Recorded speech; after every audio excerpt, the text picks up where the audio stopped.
जय श्री राम। स्वागत है आप सभी का आपके अपने चैनल एस्ट्रोलॉजर भाई जी में। सभी माताओं को, बुजुर्गों को प्रणाम, सभी बहनों को और भाइयों को बहुत बहुत आशीर्वाद और प्यार।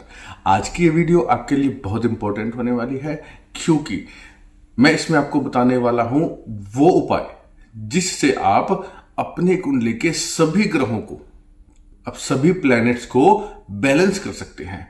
क्योंकि बहुत से लोगों को ये नहीं पता होता कि उनकी कुंडली में कौन सा ग्रह खराब है, कौन सा सही है, किसका उपाय करें, किसका ना करें। आप परेशान हो जाते हैं। ठीक है, इस उपाय से आपको क्या लाभ होगा कि आपके पीछे से अब तक के जितने ग्रह खराब चलते आ रहे हैं, जितने आपको नेगेटिव रिजल्ट दे रहे हैं, वो शांत हो जाएंगे, आपको अच्छा रिजल्ट देना शुरू कर देंगे। और जो ग्रह आपकी कुंडली में, आपके जीवन में अच्छे हैं, वो और ज्यादा पावरफुल होकर के आपके साथ और ज्यादा अच्छा करेंगे। बहुत ही सटीक और बहुत ही जबरदस्त उपाय है, कीजिएगा जरूर। उपाय क्या करना है, बिल्कुल सरल है, कोई ज्यादा मुश्किल नहीं है।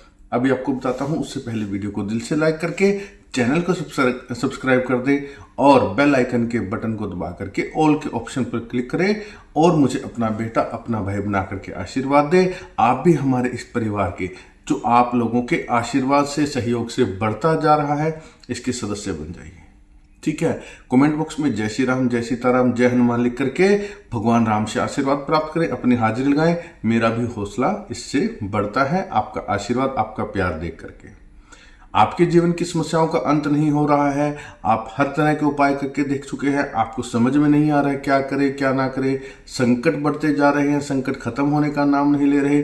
कोई भी फील्ड से जुड़ा हुआ आपका जो है सवाल हो, समस्या हो, नौकरी से, व्यापार से, करियर से, बच्चों से, संतान ना होने का, बच्चों की शादी से, कैसा भी मामला हो, प्रॉपर्टी का हो, आर्थिक तंगी का हो, कर्ज का हो, आप मुझसे पर्सनली प्रेडिक्शन ले सकते हैं। नंबर्स जो है डिस्क्रिप्शन बॉक्स में है, स्क्रीन पे भी दिख रहा है, और आपको बता भी देता हूं 7056200033।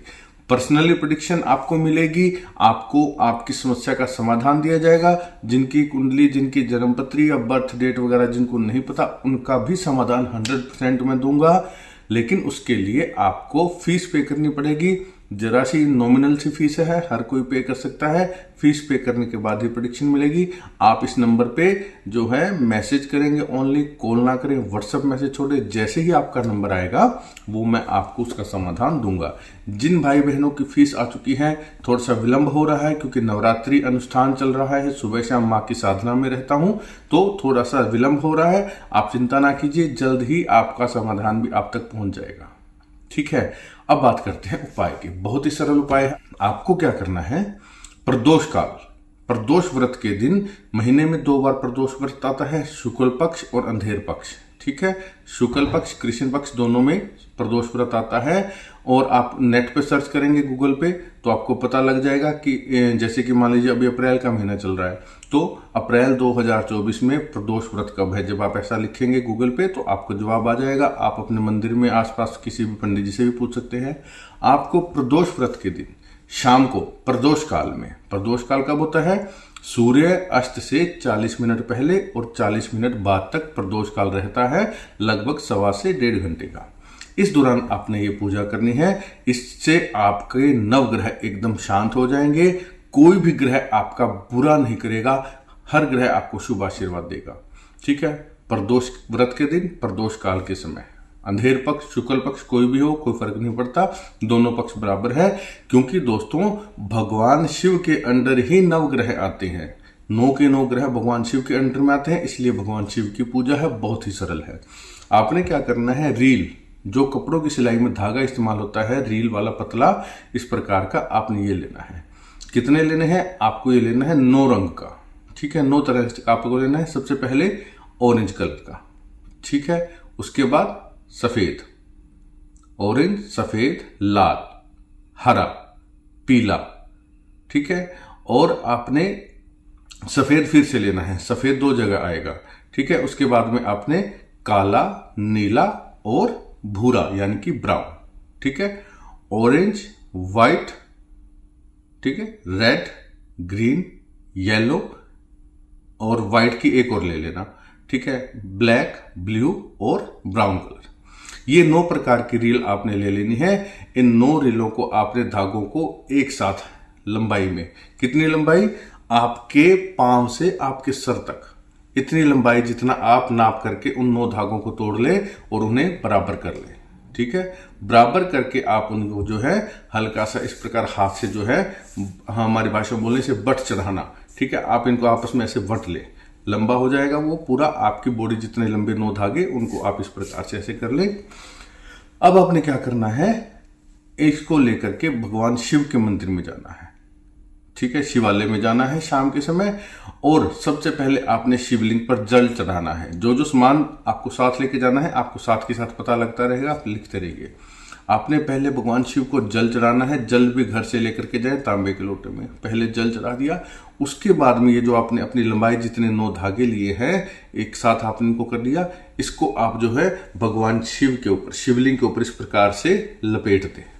ठीक है, पूरा नीचे करके, मान लीजिए शिवलिंग है, ये जड़ है, तो इस प्रकार से जो आप इसे लपेट दीजिए शिवलिंग के नीचे तक। अब आपने क्या करना है, शहद लेके जाना है, 1 शीशी शहद की, और वो आपने शिवलिंग पर धार चलाते हुए जो है इस प्रकार से छोड़ना है। धीरे धीरे धार जानी चाहिए। मन में नमः शिवाय नमः शिवाय नमः शिवाय का जप करते रहिए, बिल्कुल प्रेम से। वो पूरी शीशी जो है, शीशी की मात्रा आप अपने बजट के अकॉर्डिंग ले सकते हैं, छोटी ले बड़ी ले आपकी मर्जी है, उसमें कोई मैटर नहीं है, लेकिन वो शिवलिंग पे आपने वो शहद चलाना है। ठीक है, अब आपने साथ में क्या लेकर के जाना है, शहद के बाद में फिर से जल चढ़ाएं। जल चढ़ा दिया। अब आपकी जितनी आयु है, मान लीजिए आप 25 वर्ष के हैं, तो आपने 25 साबुत लौंग फूल वाले, ठीक है, फूल वाले लौंग हो, साबुत हो, खंडित लौंग ना हो, 25 साबुत लौंग। अगर आपकी आयु 36 वर्ष है तो आप 36 लौंग लीजिए, 40 वर्ष है तो आप 40 लौंग लीजिए, 42 वर्ष है तो 42 लौंग।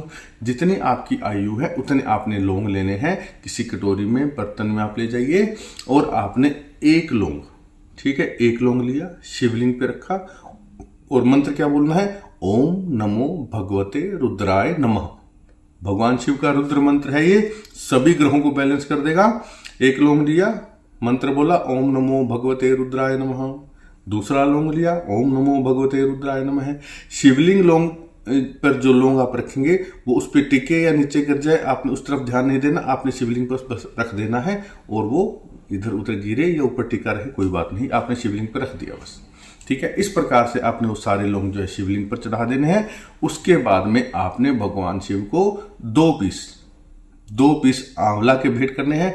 चाहे तो आप सूखा आंवला ले सकते हैं, चाहे आप आंवले का मुरब्बा ले सकते हैं, किसी भी प्रकार से जो है 2 पीस भगवान शिव के आगे आंवला भेंट कर दे, और भगवान शिव से पूरे भाव से हाथ जोड़कर प्रार्थना करें कि मेरी कुंडली में भगवान शिव जितने भी ग्रह हैं उनमें से जिस ग्रह का जो भी दोष है उसे शांत करें, मुझे आशीर्वाद दें, मुझे सुख शांति का वरदान दें।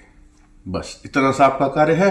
फिर भगवान शिव से आप आरती स्तुति जैसे आप करना चाहे वो कीजिए और घर आ जाइए। ठीक है, कम से कम आपको जो है 4 प्रदोष व्रत तक ये कार्य जरूर करना चाहिए। व्रत करे ना करे आपकी इच्छा है, लेकिन सात्विक रहें, सात्विक भोजन करें। 4 प्रदोष कम से कम कीजिए, और अगर से आप हर प्रदोष करते हैं तो अति उत्तम है, आपको और भी बढ़िया रिजल्ट मिलेगा, लाइफ टाइम मिलता रहेगा। वीडियो को ज्यादा से ज्यादा शेयर कर दें ताकि बहुत बहन भाई इसका लाभ उठा पाए। पूरा देखने के लिए धन्यवाद। जय श्री राम।